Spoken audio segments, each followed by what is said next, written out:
Encore une notion absolument fondamentale du langage Java, c'est la notion de Java Bean.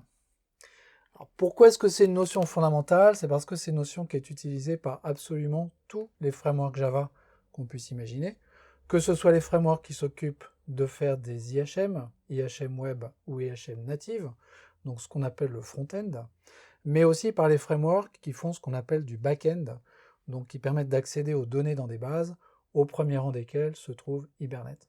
Et puis même les frameworks qui font à la fois du front et du back, et qui font même ce qu'on appelle du middleware, comme Spring, sont construits sur cette notion de Java Bean. Donc cette notion de Java Bean, c'est super important de bien la comprendre.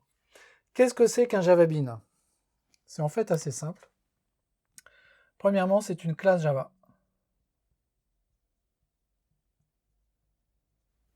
Jusque-là, tout va bien. Deuxièmement, il faut qu'elle possède un constructeur vide.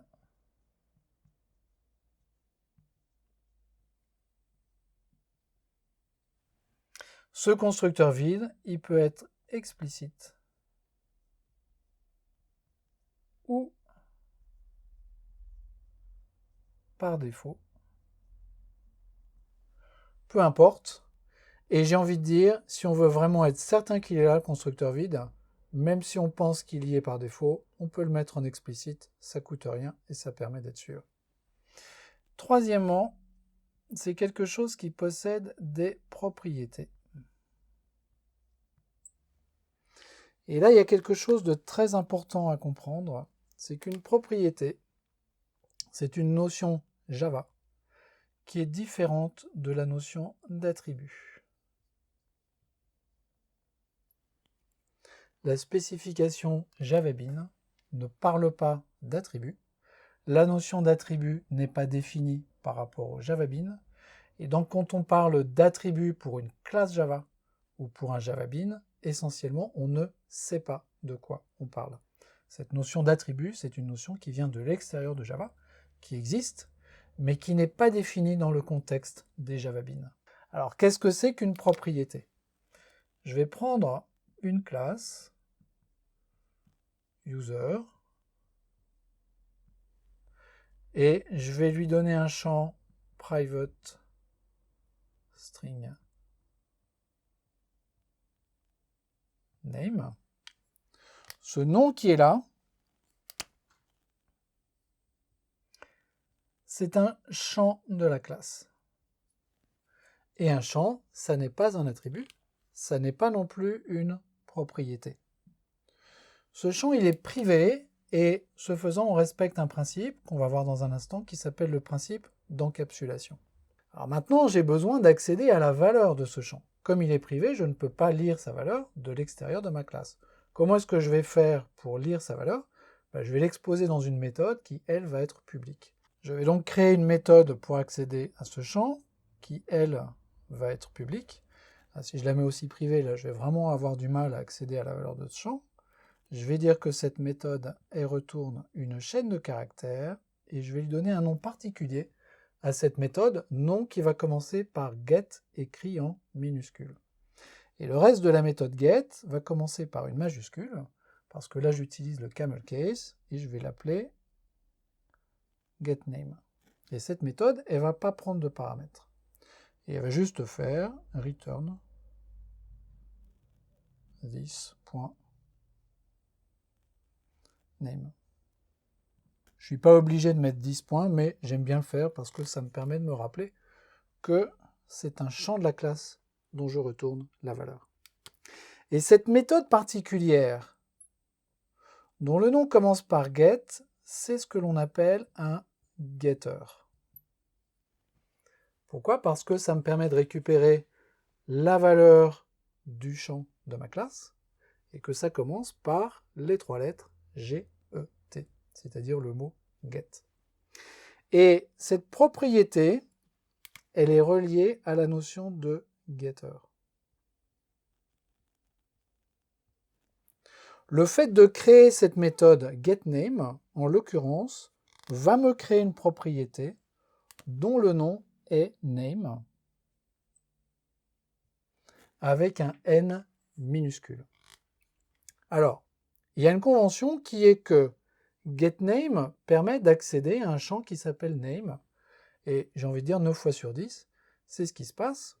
Donc, le getter getName définit la propriété name, qui se trouve être aussi le nom du champ privé, name. Mais il n'empêche que cette notion de propriété, elle est différente de la notion du champ. Je peux très bien avoir des propriétés qui ne sont reliées à aucun champ. Et on va voir tout de suite un exemple. Dans la classe string, que l'on connaît, on a une méthode qui retourne un booléen et qui s'appelle isEmpty. Cette méthode isEmpty, du fait qu'elle est booléenne, est définie également un getter.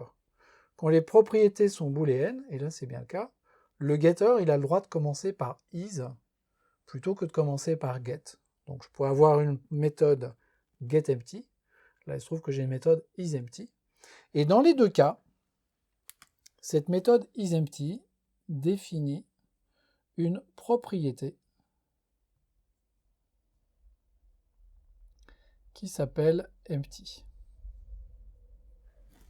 Et si vous allez voir le code source de la méthode isEmpty, vous verrez que cette méthode ne retourne pas du tout un champ qui s'appelle empty. Elle teste si le tableau de caractères qui est à l'intérieur de la chaîne est vide ou pas. Donc elle n'est pas du tout reliée à un champ.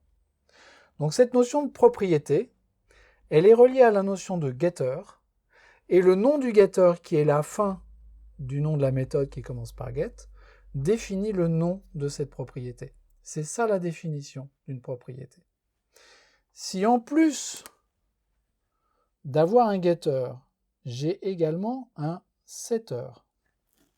Donc un setter ici, ce serait une méthode public void setName qui prend un paramètre name et qui recopie la valeur de ce paramètre dans la valeur du champ. À ce moment-là, ma propriété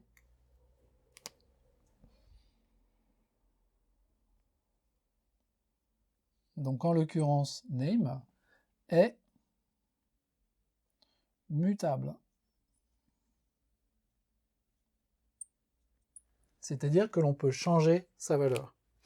Dans le cas de la classe user, c'est ma classe à moi, donc j'ai le droit de créer une propriété mutable ou immutable. Si je fais juste un getName, à ce moment-là, ma propriété, je ne peux pas changer sa valeur et donc elle est immutable. Si je mets un setName, je peux changer sa valeur et donc ma propriété devient mutable. Dans le cas de la propriété empty pour la classe string, cette propriété, elle est immutable. Je ne peux pas changer la valeur de empty pour la classe string, aussi parce que la classe string elle-même est une classe immutable. Donc voilà la définition d'une propriété dans le contexte des JavaBeans. C'est une définition qui est très précise, qui est un peu subtile, qui repose sur les getters et non pas sur la notion de champ. Et vous voyez qu'une fois qu'on a défini les choses comme ça, on peut revenir sur cette notion d'attribut. Un attribut pour une classe, qu'est-ce que ce serait? Est-ce que ce serait un champ ou est-ce que ce serait une propriété? Les deux choses sont différentes et malheureusement, quand on parle d'attribut, on ne sait pas si on parle de champ ou si on parle de propriété. Donc cette notion d'attribut, c'est pas une bonne notion, il faut la laisser de côté, il faut utiliser ces deux notions, la notion de champ qui est bien définie, et la notion de propriété ou property, qui elle également est correctement définie. Alors en toute rigueur, il y a un quatrième point pour avoir un JavaBean, mais là la définition de ce quatrième point, on ne va pas l'avoir tout de suite, on va l'avoir beaucoup plus tard dans le cours, c'est qu'il faut qu'un JavaBean il soit sérialisable. Pour l'instant, je mentionne juste ce terme, on verra ce que ça signifie beaucoup plus tard dans le cours.